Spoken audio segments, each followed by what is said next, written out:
From the rolling fields in the south to the boreal forests in the north, Saskatchewan's food bounty overflows.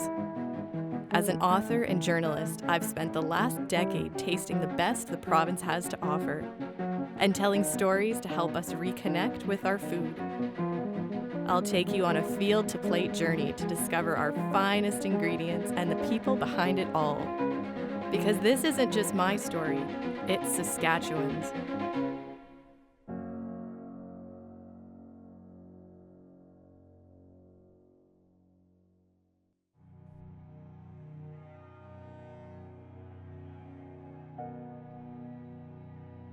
Saskatchewan is known as Canada's breadbasket, but there's a lesser-known story behind some of our famous grains. In the 1850s, a new variety of wheat was developed in Ontario called red fife. It spread across North America, but then faded away. One farmer is helping it make a comeback.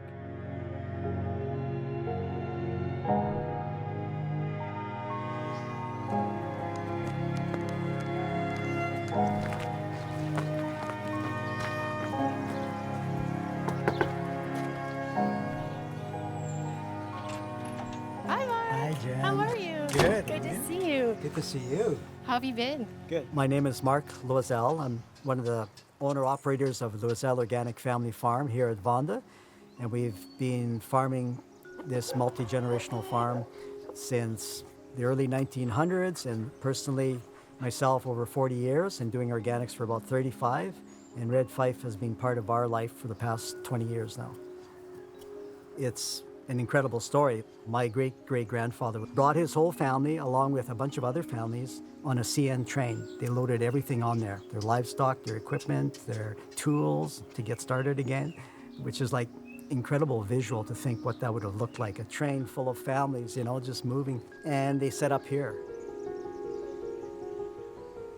So we're in a red fife wheat field. This is our mainstay crop. It has these wide stems, which is great, because it provides more of a covering, so it helps to snuff out some of the weeds. So tell me about the heritage red fife wheat. What is special about a heritage grain? A lot of it is from an agronomic perspective. You're just going to get more crop. It grows tall. It generally is very competitive with weeds. It provides that extra biomass so that if you're working in your straw and your stubble, you're going to have a good base for the following crops. Red fife wheat is a heritage wheat, meaning it has a long history that probably predates the Second World War.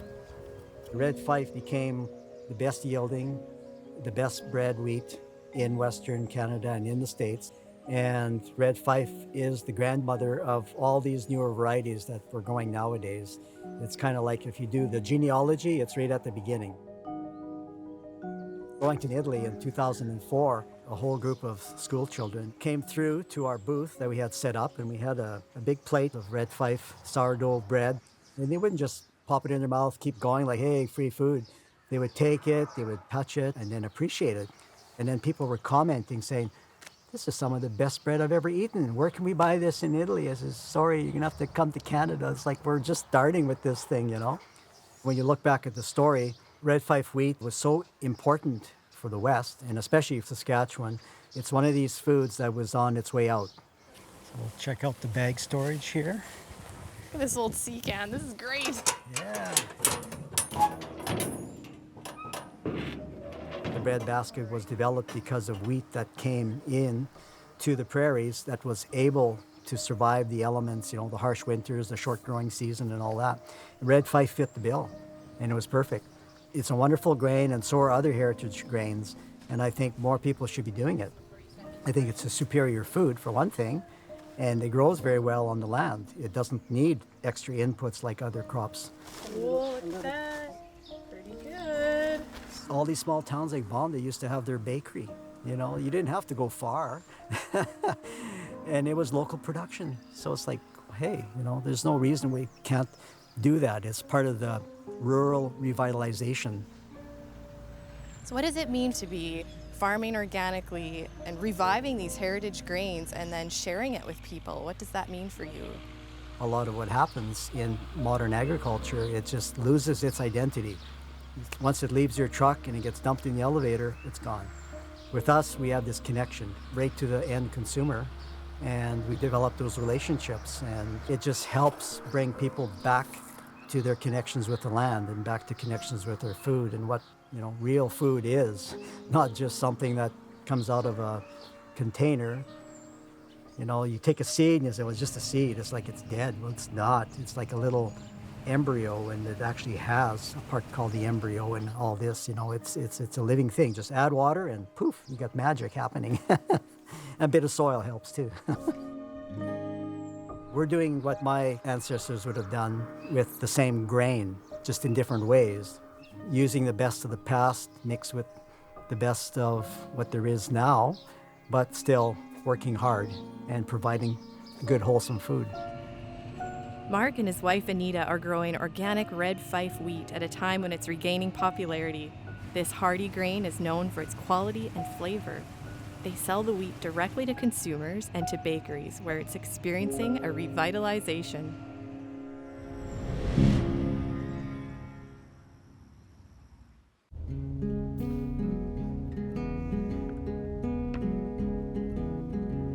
In Montreal, I was a baker in a small vegan restaurant, and some friends and I, we heard of a community bread oven. We were like, that's an awesome idea. I wonder if we could do that. So we found this little piece of land, and then we built our first oven. Looking back, it was impressive that we were able to cook anything out of it, but it was nothing like this. And we just started having pizza parties, and then people would bring dough, and we'd bake bread. And it was sort of the oven as a center point and convergence point for a neighborhood around food that got me really excited about wood-fired ovens and bakeries that use them. We fire the wood-fired oven every night. Inside there is a 9-foot diameter dome. If you imagine a 9-foot fire just like roaring all night long, that heat gets transferred into the bricks. In the morning when the bakers come in, we clear out the ash, and then we have that heat. And so we are trying to find that perfect point when the oven's the right temperature, the bread's the right proofing, and then that's when the bread goes into the oven. Talking with some other bakers, they were saying how they had a hard time accessing really good grain. I thought, in my town, if I ride my bike for 15 minutes in any direction, I end up in the middle of a grain field.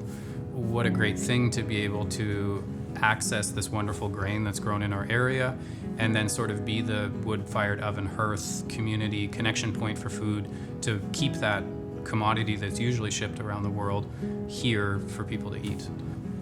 Almost everything that we make, all the breads and a significant portion of the pastries, are all just 100% red fife. It's a wonderful old grain that's not been shifted or bred to be different, and it has a great flavor that when you're chewing it, it's almost like you can just taste more. So this is the red fife that we get from Mark. Lately, they've been delivering every week and a half, and that comes straight from the farm. So we don't have any fancy feeding mechanisms. We just lift it up. So I'll do that. That's your workout. Yeah, I joke that we have a bakery CrossFit here. No kidding. So tell me, why the stone mill and not the more modern types of mills? One is size. For us, the stone mill, it also spins slowly. It doesn't heat up the grain as much. So we're looking for that kind of clumping so that we know that we're getting it fine enough to get the oils exposed. Red fife is one of the grains that we've used from the start. We use it exclusively to feed our main sourdough starter that we put in all of our breads, croissants. Most of the things that we do here, we kind of just throw some in, and it kind of gives flavor and zest to all the products that you make in the bakery. So that's the secret. You know? Okay, Bryn, Saskatoon sourdough, one of the best sellers at Night Oven, right? Can you show me how to make it? Absolutely, yeah. So I've got this bucket of dough for us to go through some of the steps. So it is one of our most popular breads. It's more of a white flour bread, but it's still, as you can see in the dough, there's still a lot of whole grain. It's around 30% whole grain in it. Still sourdough, so it's just flour, water, salt. Mm-hmm. And we decided to call it the Saskatoon sourdough because we're not San Francisco. We are Saskatoon. Seemed to make sense. So first, we have to take this big clump of dough that's been waiting and resting, and then this is called scaling. So we scale it to make the different sizes. So if you want to try one. And so how big do you want it? 1 kilo, yeah. How did you cut this so easily? Well, I've done this before. All right. That's about half a kilo. This is a bench scraper. Yep. So you scrape it off, grab some, hit the table, pull it over. Oh my gosh. Bryn, I'm not good at this at all. Yeah, you're fired. Look at mine. A little bit different, yeah. You make it look so easy. Yeah, so these ones over here have been resting. And so you can see how they've kind of like slacked out on the table. We turn that upside down, pat it down a little bit, not too much to degas it. Pull the sides out and in. Pull the corners out and in. And then we fold it, just roll it up. Give it a pinch. There we go. Upside down, in the bend. Easy, right? Yeah, it's so easy. And again, just do it 100 times. No big Okay. deal. So upside down. Yep. And flop. Yeah, flop. Small pat. Degas. Yeah. Pull the sides out. In. Pinch. Yeah, out. Up into that middle. Yeah. I'm here. This guy. Up and over. And then roll it all up. Pro. Oh my Over. gosh. Over. So as it rises, we don't want it to open up. Right. And then you put it upside down in there. Yeah. Woo. Did I pass? You passed. Yay! Almost everything that we do here is dependent on the skill, the attention, and the capacity of the people involved in creating the product.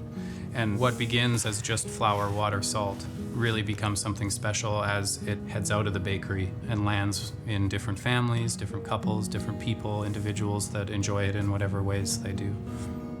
Bryn's bread is made with whole grain red fife, stone milled in-house and baked in a wood-fired oven. Through his dedication to the ingredients and process, Bryn is creating community around food.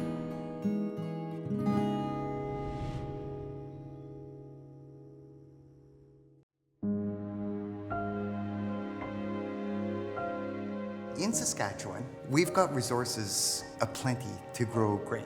And every day, farmers ship it away for somebody else to do something with it. And we've just never gotten our heads around, why don't we do something with it?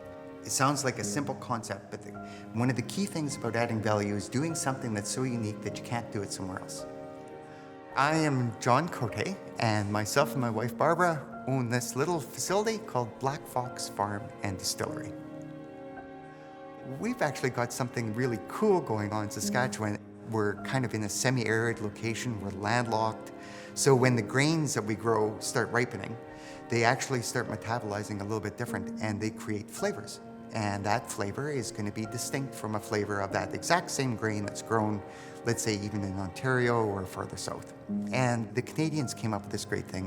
They decided, well, to make whiskey taste a little bit better, they would add rye to it. We don't. We use triticale, and the neat thing about triticale, it's actually wheat that's been crossed with rye.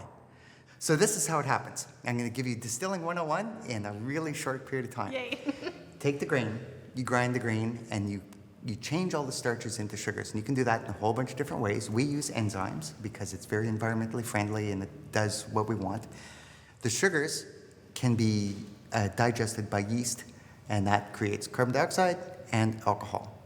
Now the key is it makes a whole bunch of different kinds of alcohols and a whole bunch of different kinds of flavors. And that's where this comes into play. So distillation is basically using the concept that everything has a different boiling point. And so you can separate all the different components out by how much heat is added and how you separate it. And that's the goal.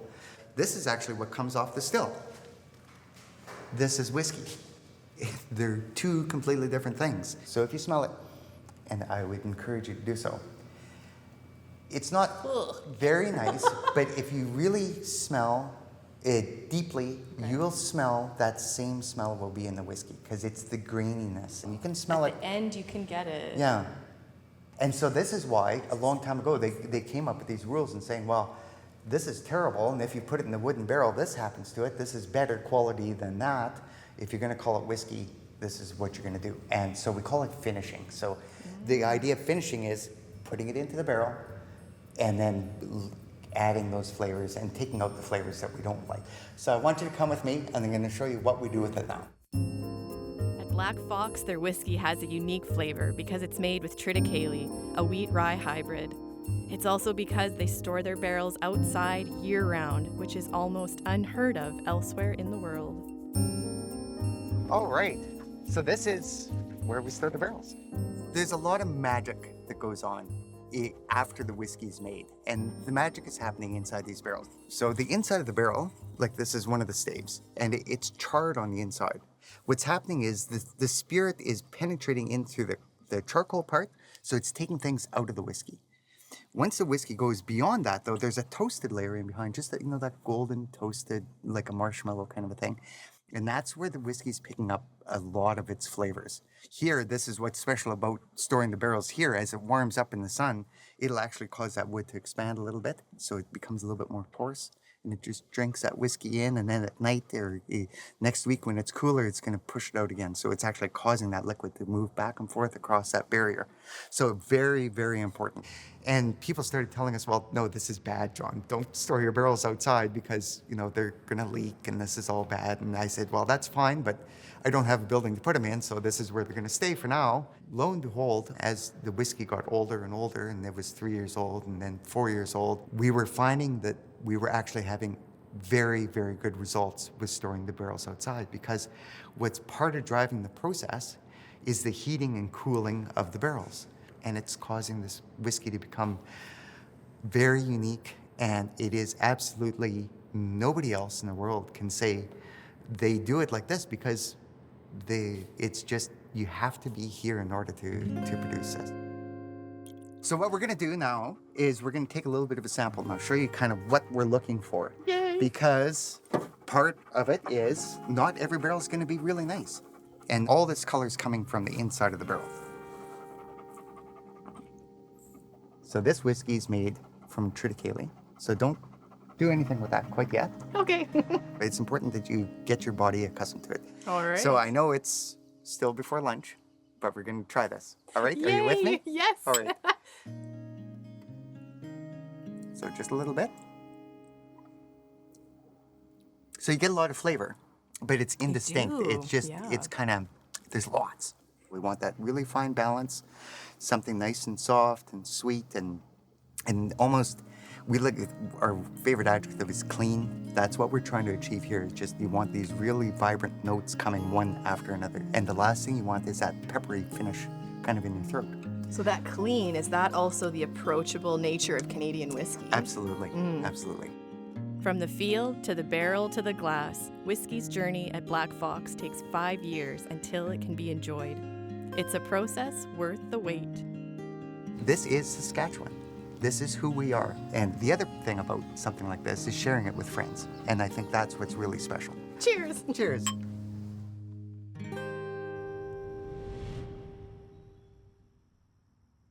I made sure I had an appetite too when I came. So good just job. like- Well done. Well done. I'm gonna slice into the bread. Oh, wonderful.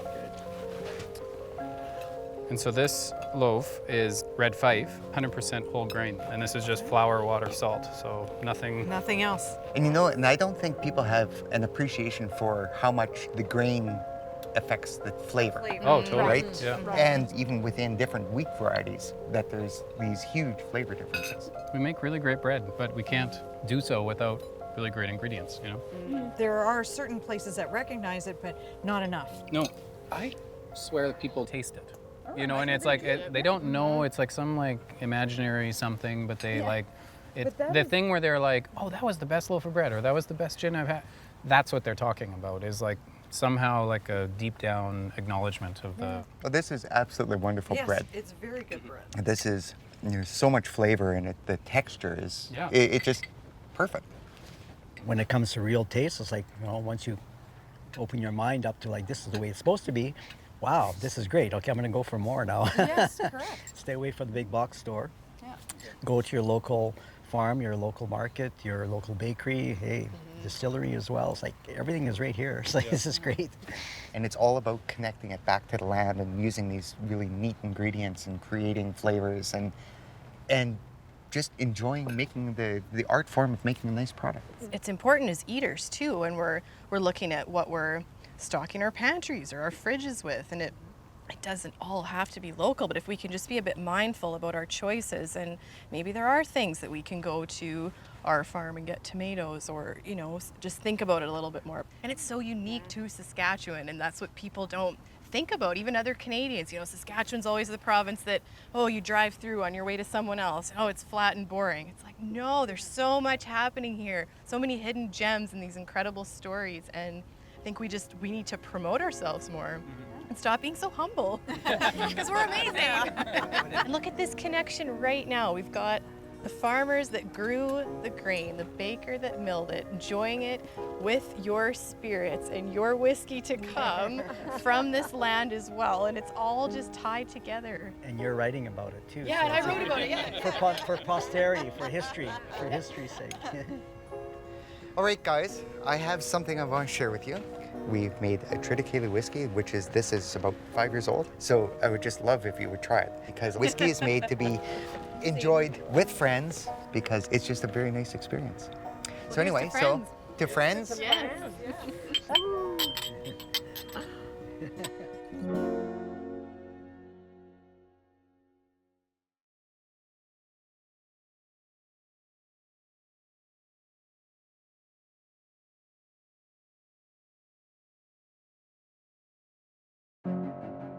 From the rolling fields in the south to the boreal forests in the north, Saskatchewan's food bounty overflows.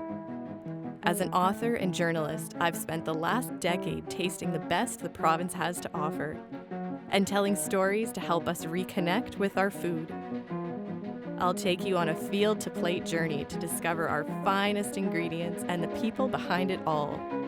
Because this isn't just my story, it's Saskatchewan's.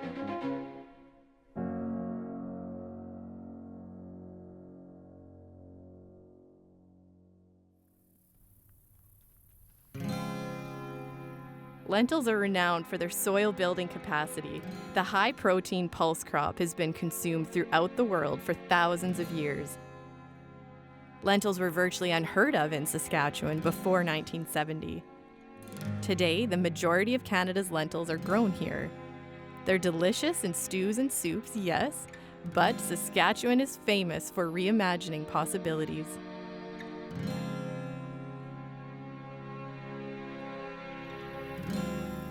Regenerative farmers Derek and Tanis Axton plant their lentils with another crop in the same field, which is known as intercropping.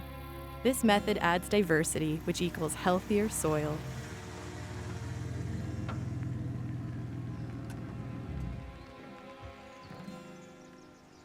Ooh, she's a beauty brain. Yeah, I'll take it, right? Yeah.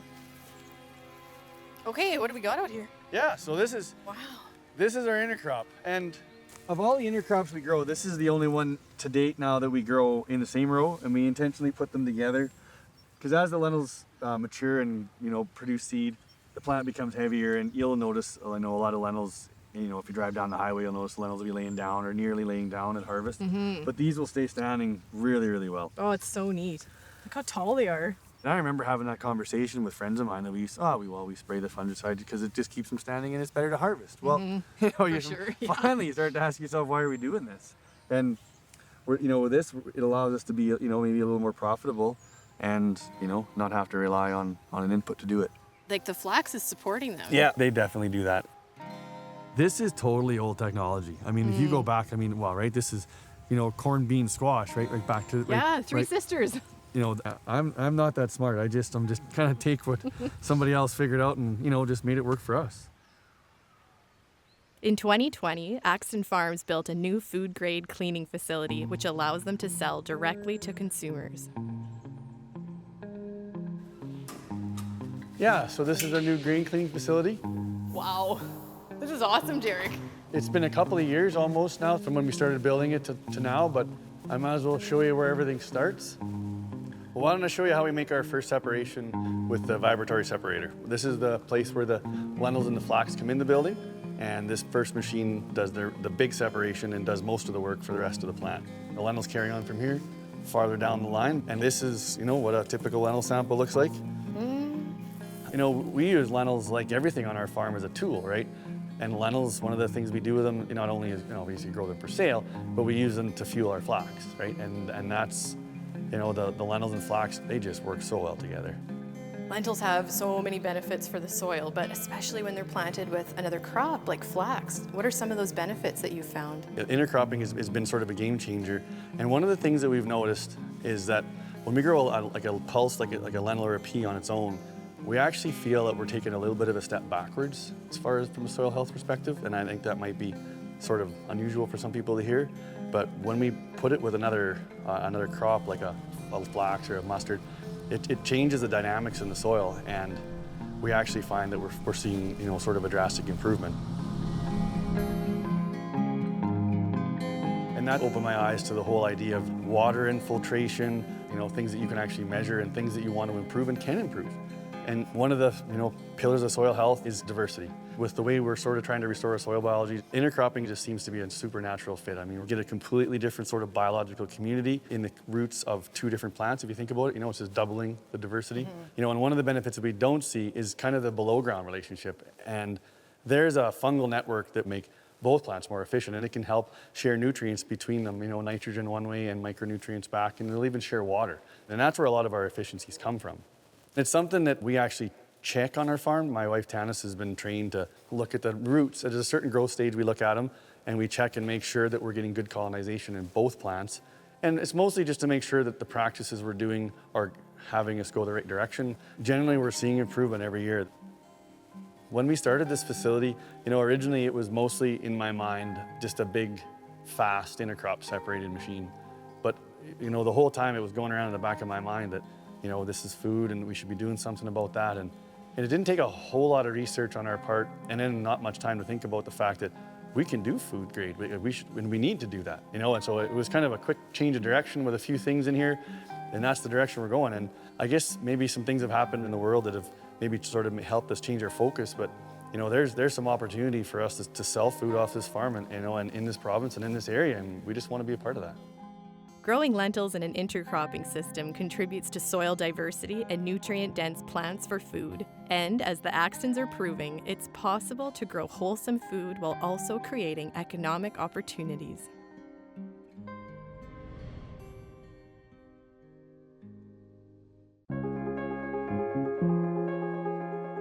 The history of beer is really a history of agriculture. Regions that could grow barley and could grow hops and had certain water profile, they developed regional styles of beer and perfected those styles because it worked so well with the local ingredients.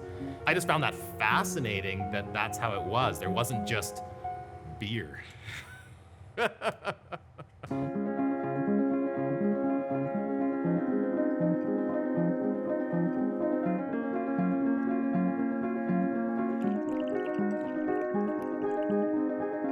I'm Mark Heisey. I'm president and CEO of Rebellion Brewing.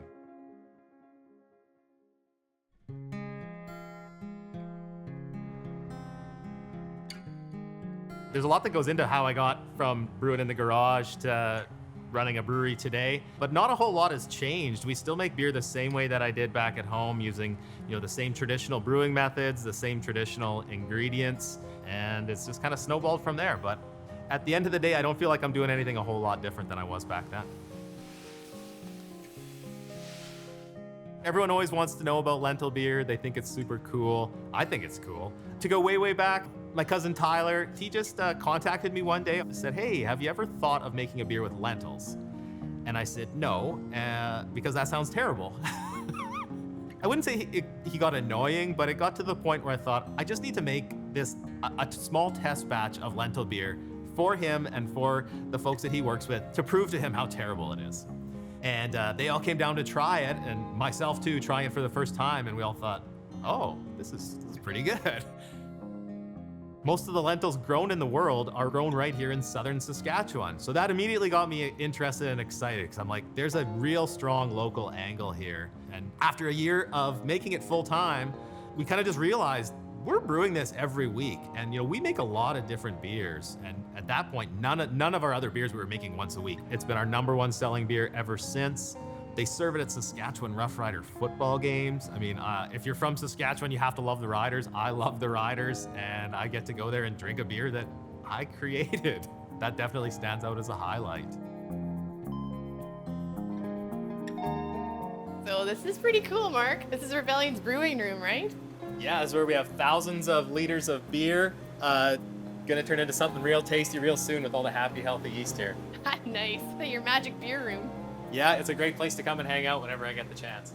Cool. So what are you gonna show me today? Let's brew some lentil beer. Woo! As I said, it's our most popular one. We brew it at least once a week. Wow. You think I can give us a hand here with the lentils? Start getting some of those right into the mash with everything else? This? Yeah, I think you can This handle way? it. All I right. believe in you. I think you made it lighter for me. All right, lentils.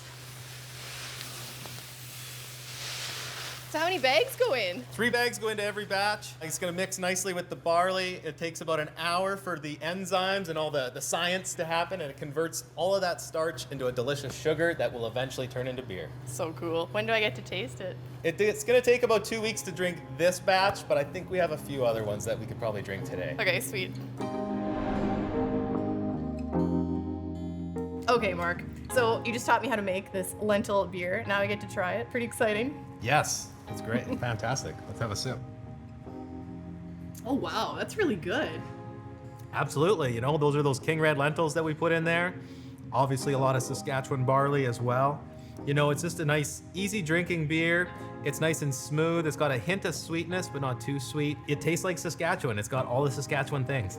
We use King Red lentils in that beer, and the actual scientist researcher at the University of Saskatchewan that developed King Red lentils, he came into the tap room one day and he was literally like shaking, to see what we had done with his baby.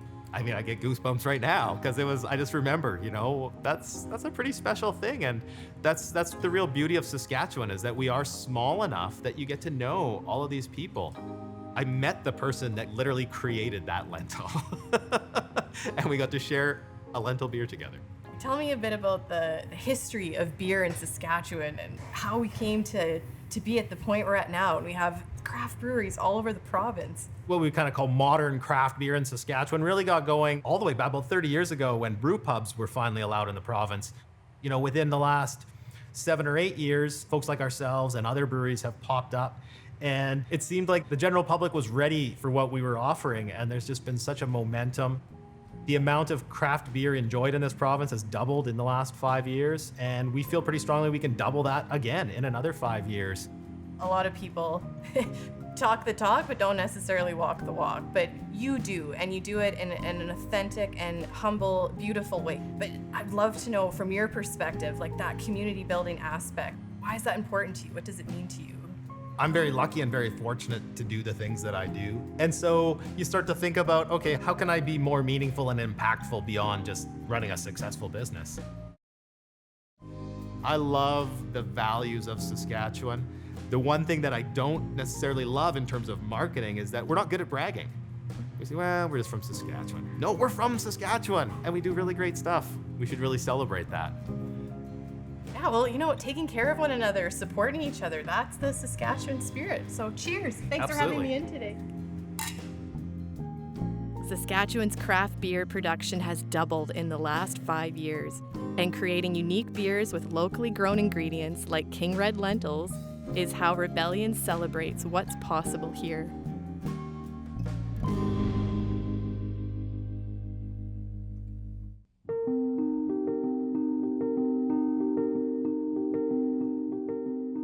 Growing up, I always was influenced by Spanish food and Italian food because most people in Argentina with a mix of Italian and Spanish.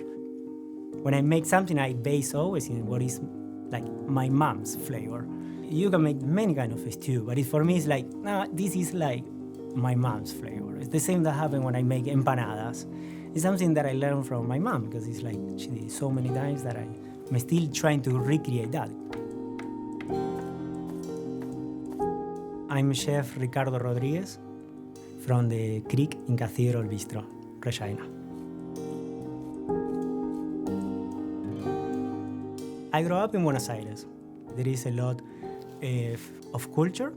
There is a lot of immigration, and all the cuisines are a mix of many of these different parts of the world.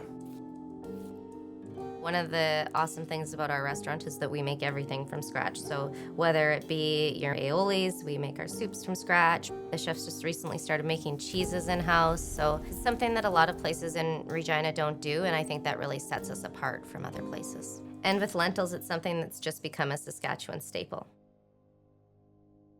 In Argentina, as a legume, lentils is the most popular legume that we eat.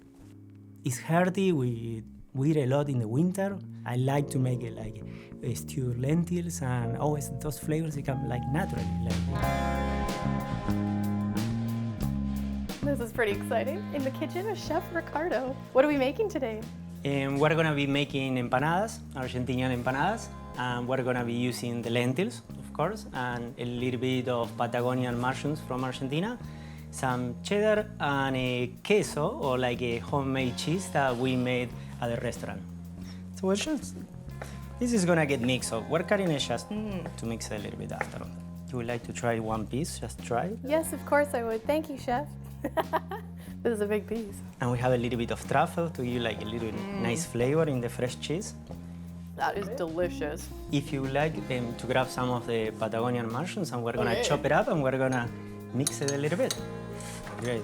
So this is neat. You've got this mix of Patagonia with Saskatchewan lentils. So yeah, that's how we connect like the bridge, like doing what is like in Latin cuisine, empanada is really popular too. And here we have like a mix of 3 different lentils from Saskatchewan. So pretty.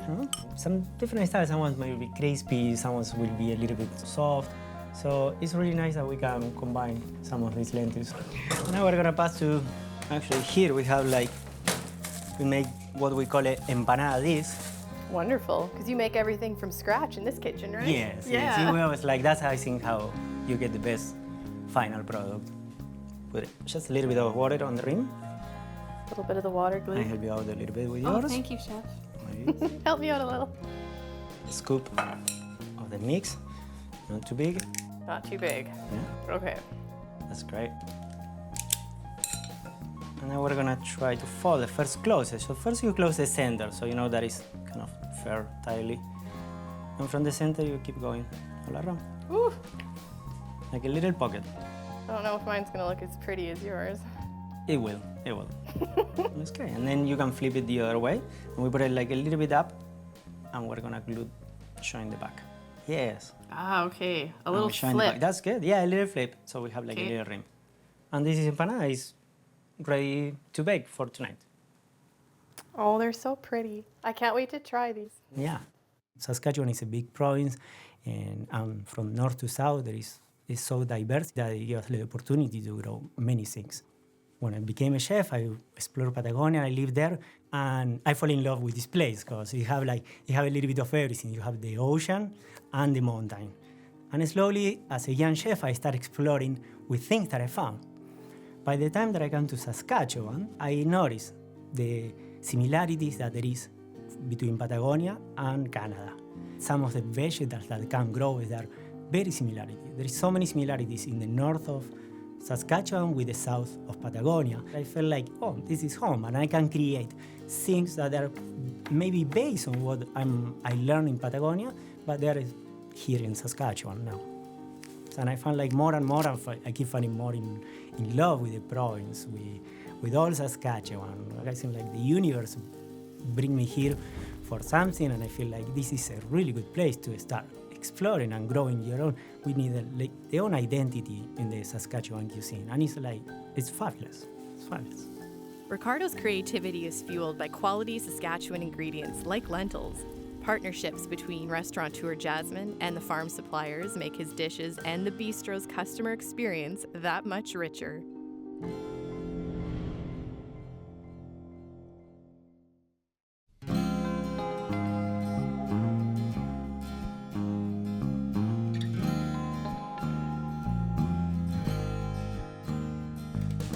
Tonight for dinner, we're having a varieties. We're gonna start with a little bit of appetizer. There's some salad and soup. Today we are using 6 varieties of lentils. They're all from Saskatchewan, and not every lentil is the same. They have it like a little bit different. Some of it might be more peppery or more sweet. We can smoke it and mash it up. We can make it into a salad. We can pickle it. We can make it into a sauce. One of the other courses is the soup. The soup, I call it usually Mama Nora, because it's based on my mom's recipe. In this case, this stew is like stewed lentils that we use from Jasmine's parents.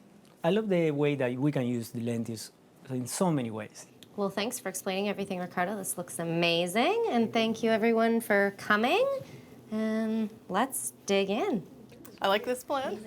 I've had lots of our lentil beer, but not marinated in mushrooms. You ever seen your lentils looking like that before? No, but I'm sure looking forward to trying them. A lentil feast. Yeah, lentil barbecue sauce. I never thought of that one. That's nice. Yeah. You always can do new things, even if people don't try before. So the same, like that's how it come out, like about smoking the lentils. And the final product, I was amazed, because it's like, oh, good job, Ricardo. Yeah.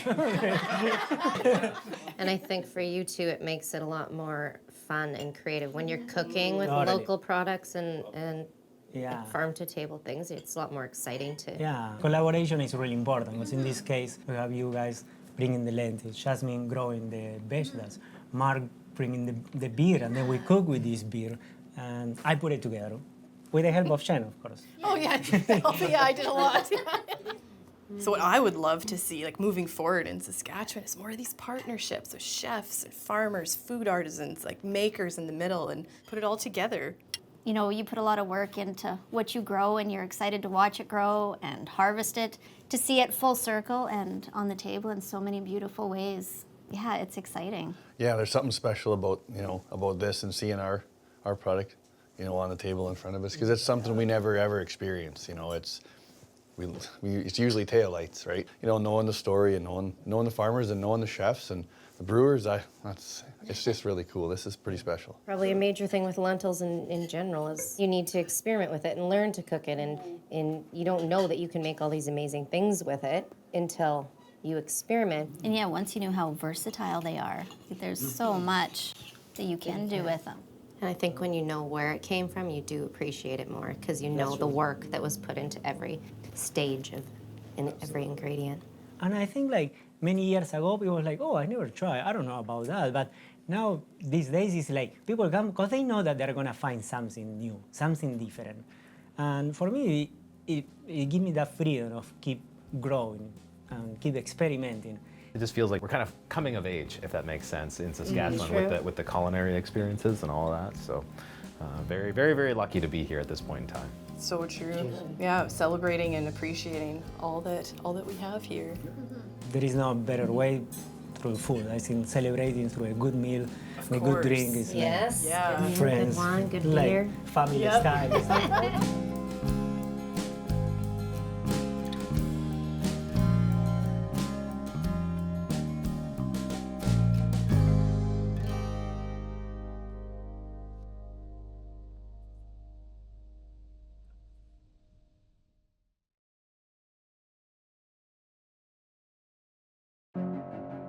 From the rolling fields in the south to the boreal forests in the north, Saskatchewan's food bounty overflows. As an author and journalist, I've spent the last decade tasting the best the province has to offer and telling stories to help us reconnect with our food. I'll take you on a field-to-plate journey to discover our finest ingredients and the people behind it all. Because this isn't just my story, it's Saskatchewan's.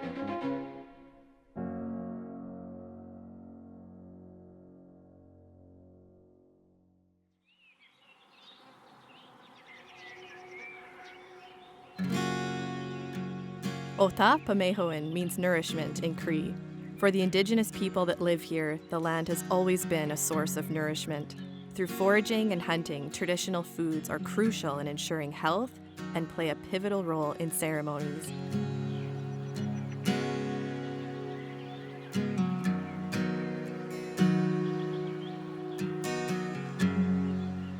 When I go foraging, we always put tobacco down. We always pray to Creator. These are the things that were taught to me, not as a child, but as an adult. Everything that's going to nourish you or be part of you or take care of you, you always have to give thanks for that.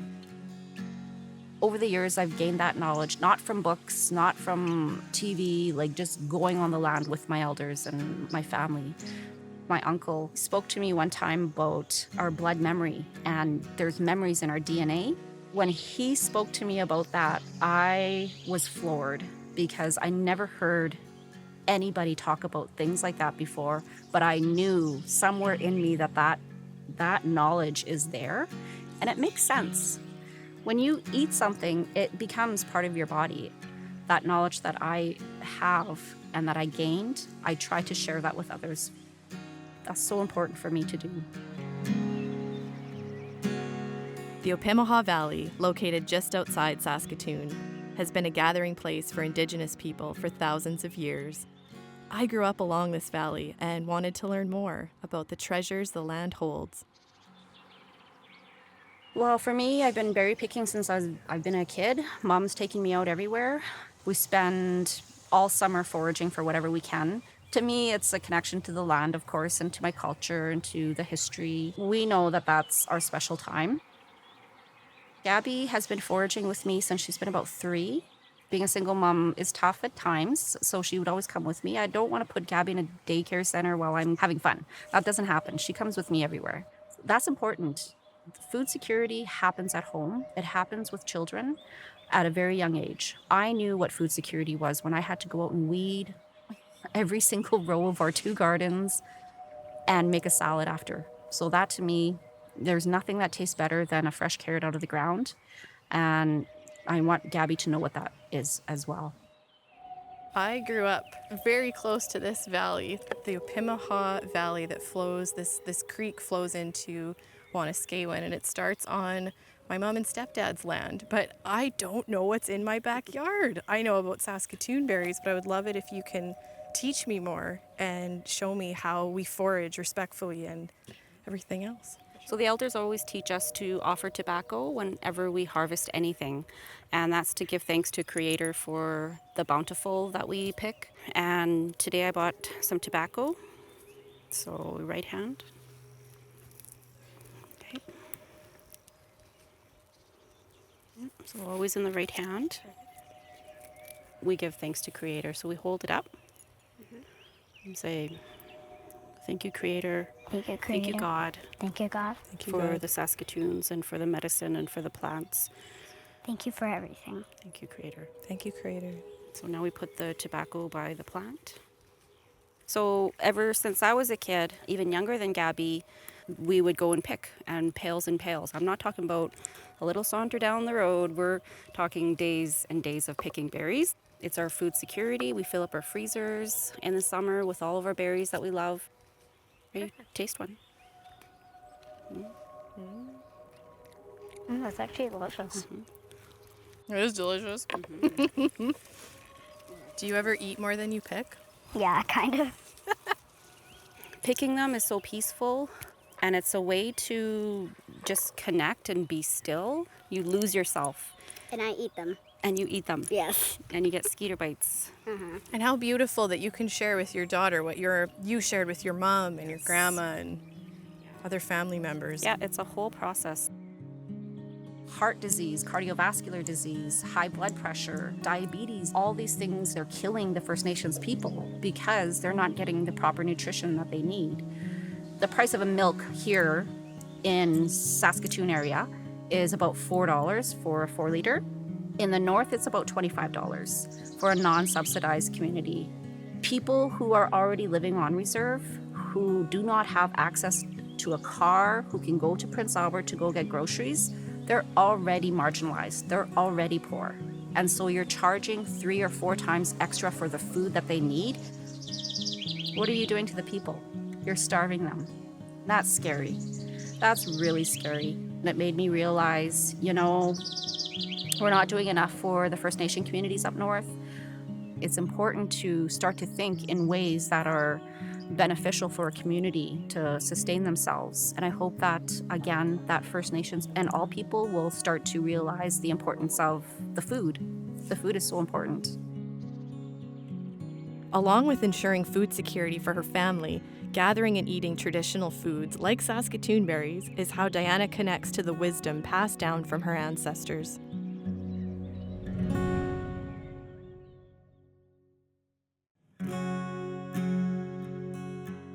I just remember growing up playing along the really big exposed roots of Besnard Lake and the rocks and looking up at the eagles kind of soaring over us as we played. Just kind of being a free-range kid in the bush, fishing and going to our friends' trap line, and smelling hides being cured and hearing traditional knowledge passed on right around the table as we gathered for food and tea. My foster brother Andrew, who's now 37, my little brother, he's blind and he has cerebral palsy.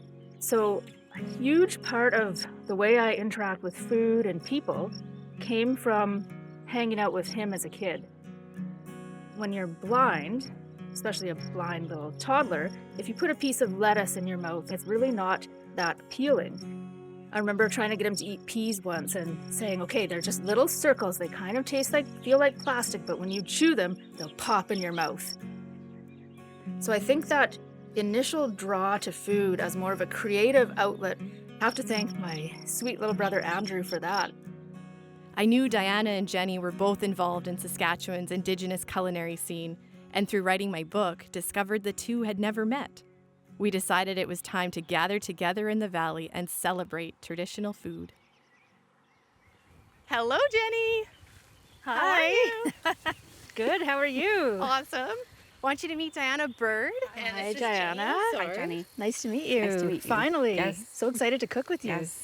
I have a little gift for you. Thank you very much. Oh, you're welcome. What do you have? These are fiddleheads. Yay! Can't buy those in the store. No, you cannot. Wow. Come into the kitchen. Alrighty. So I want to learn about fiddleheads from you ladies. I know a little about them. I know they're poisonous if you don't cook them right. But I don't know a lot else about them. Where you find them in Saskatchewan, how you cook with them. Teach me, share the knowledge, please. Diana? All right, well, we picked these up north about 3 hours from here. And we pick them every spring around end of May. They're good for about a good week. And then that's it, they turn to ferns. So do you snap it off or do you cut it with a knife? I snap it off. Okay. Yeah. When you are down on the ground with something as special as fiddlehead, you want to have more connection to it. Beautiful. The Canada Food Guide recommends to blanch them for 5 minutes because they can be carcinogenic. And so we make sure that they're safe to eat. These won't harm you. They've been blanched. They're good to go? Oh, yes. All right. I love the color. It's like asparagus and pea. I just sit down with that whole bowl. Right? Should we fry them up? Sure. Yeah, let's add some butter to them. That can only help, right? Do you want me to chop some garlic for you? I would love that. Okay. What's your favorite way to serve them or to cook with them? For me, I like them plain with just a little bit of butter and garlic, salt and pepper. I add them to pretty much just about anything. Look at that! Look at that! I feel like I'm still that kid in the kitchen, playing and exploring and using the ingredients that I'm able to forage from Ep1-3 Creek, from all our neighbors in this area. We're in a beautiful kind of a food circle. From Canadian Shield to Prairie Field, we have all these ingredients to work with. And it's been a gathering spot for people for over 6,000 years. Some of the archaeological digs predate the pyramids. 2 buffalo jumps, medicine wheel. We have so much just on the land to offer. You just get this sense of being part of a place that's given healing and peace to so many generations of people. I remember one time I was out harvesting chokecherries and I almost felt like I could hear women, echoes of women from years gone by on the bison processing site, kind of laughing at me and with me. I just think it's so special that I can be out picking chokecherries in likely the very spot that women for thousands of years were gathering the same berry. It's 100% an experience that links us directly to the past. This is what people ate. We know they ate it because we see it on there were stones in the valley that were used for grinding roots and grinding berries, and they can go and say, yeah, that was chokecherry, that was Saskatoon berry. There's a culinary history on the very rocks at Wanuskewin. And did you eat these when you were growing up? I absolutely did not. So I probably saw them growing up. I just didn't know that I could eat them. Otherwise, I would have been eating them raw. When you pick fiddleheads from the ground, they're about this big, and they have this brown husk on them that needs to be dried off, wiped off, washed off, or whatever. Oh, wow. So it is a process. It's like they got greener. Yeah. They are, yeah, they're brightening Yeah, up. so I only saute them until they do get that bright green. Anything else from now it'll be brown, so. That's gorgeous. I So love there it. you go, and there's your fiddlehead, and they're ready to eat. So pretty. Yeah, looks gorgeous. Well, thank you, ladies. Let the feast preparations begin. Alrighty. The highlight of my cooking life happened when the first herd of bison was reintroduced to the park. And just to look down at my feet and see the moccasins that my dad had given to me, and to look around the room and see faces of people that have been working on this project for 40 years, and the fact that I and my staff got to prepare the food, the stew, the bannock, the berries for that for that day was, I don't think the term executive chef encompasses the feeling that that created in me. It's just an honor to be on this sacred, beautiful land, gathering the ingredients and feeding people. It's just an absolute dream come true to be here. And I remember that day just thinking, I'm a little girl from L'Orange and I'm at this World Heritage Site. How did this happen? And I think it's just creating that experience and getting people excited about food has been in me all along. It was a powerful meeting for the two women with their combined passions as they taught me about harvesting and cooking fiddleheads.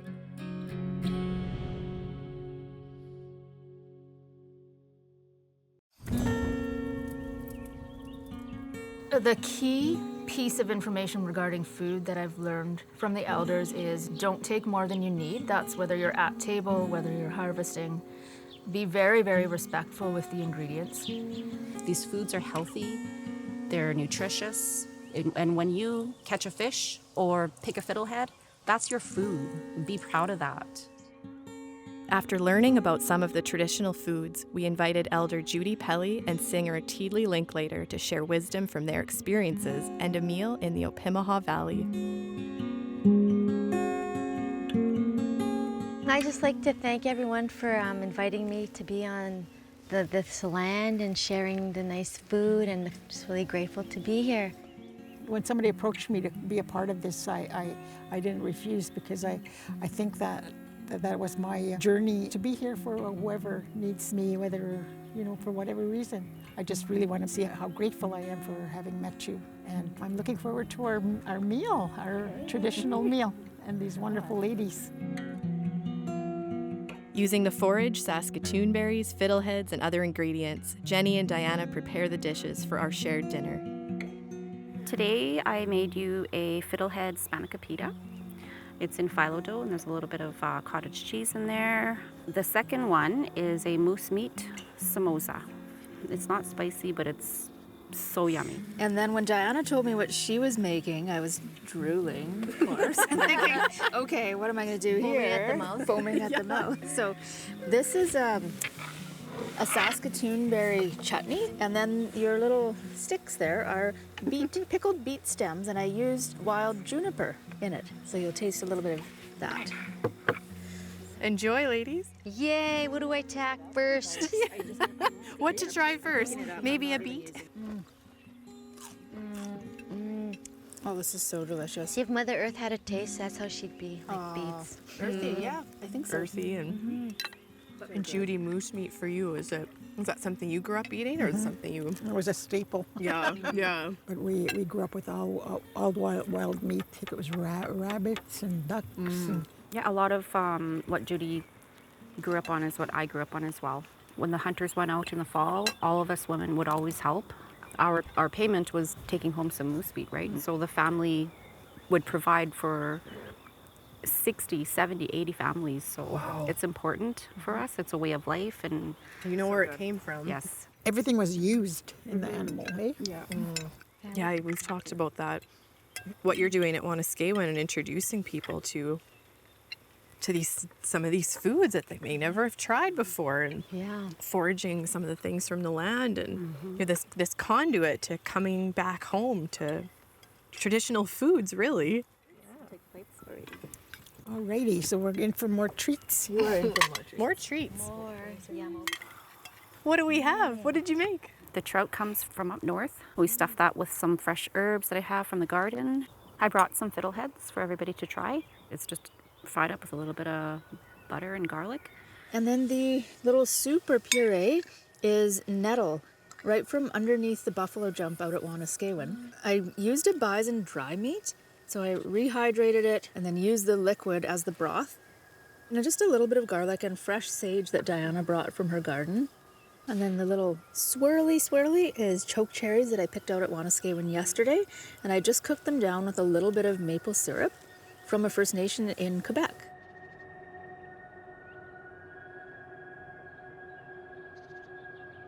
So this is fabulous, ladies, and the question that I had for the two of you, there's this resurgence into modern Indigenous cuisine. Do you see that as something valuable, as a way to help people experience these foods, or would you prefer it stayed more traditional? Traditional food, served traditionally, made traditionally, that's important. That's part of our ceremonies. That's how it's done, right? I think that it's also important for the younger generation who don't like the traditional food, for them to experience traditional foods in a non-contemporary setting like this, right? Food, of course, is a time of coming together and celebrating. All celebrations, there's food. It's very important that there is a movement, especially with reconciliation happening across the country. We need to build each other up. We need to fight against racism, because systemic racism is a really, really huge problem in our society right now. And I think once we start to work together as one people without looking at race, we can start to build a better country together, to make it a better tomorrow for our children, and to also include those people that don't have a voice. There's a whole population that people forget. They don't hear them, they don't see them, they don't hear the pain, and we need to bring culture and language, and with that there's always food. You know, one of the many teachings is always to be in a good mood. You never cook if you're angry, because it's your spirit, it goes into the food and all the people that eat it. Food is so integral to health and healing, isn't it? Yeah. Well, thank you very much. This was absolutely fabulous. Thank you. Yeah. Thank you for having us. Foods like Saskatoon berries, fiddleheads, nettle, moose, and bison meat have always been essential for Indigenous people here. When we talk about reconciliation and food sovereignty, there is a lot of work to be done, but food is a way we can connect and ultimately better understand one another.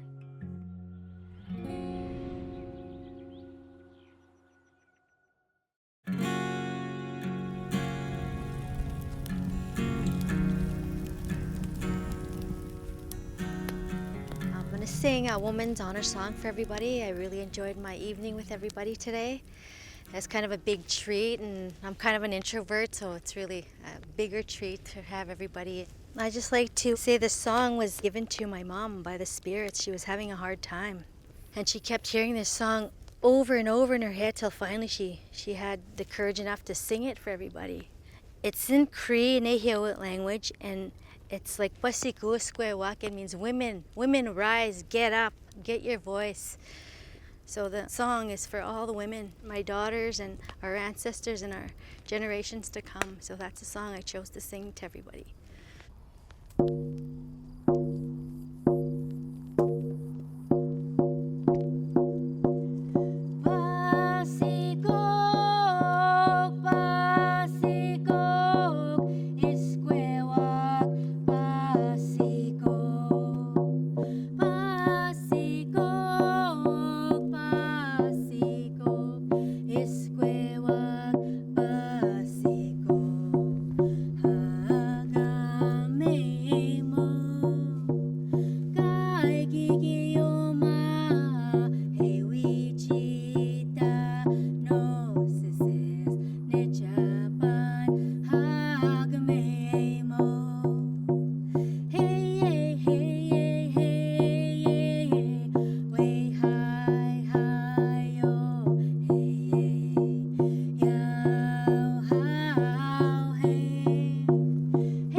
Miigwech.